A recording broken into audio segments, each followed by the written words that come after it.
তুম্বুর গৌণ তীর্থ মহিমা।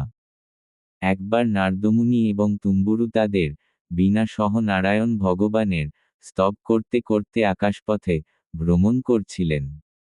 তখন নারদমুনি রত্নখচিত তুম্বুরুর বীণা দেখে জিজ্ঞেস করলেন, এই বীণা কোথা থেকে পেয়েছ?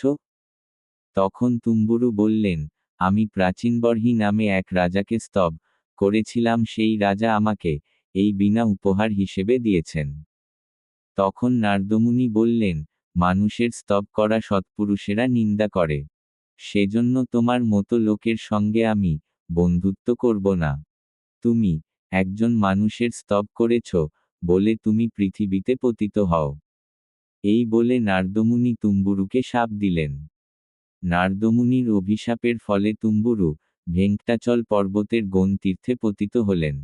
স্বর্গলোকে ফিরে যেতে না পারায় তুম্বুরু গৌণ তীর্থে স্নান করে নারায়ণ ভগবানের জন্য তপস্যা শুরু করলেন। তার তপস্যায় সন্তুষ্ট হয়ে নারায়ণ তুম্বুরুর কাছে আবির্ভূত হলেন এবং বললেন, বর চাও।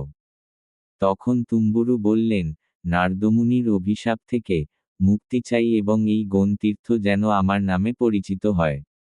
নারায়ণ বললেন, তোমার ইচ্ছা পূর্ণ হবে, এবং অন্তর্ধান হলেন।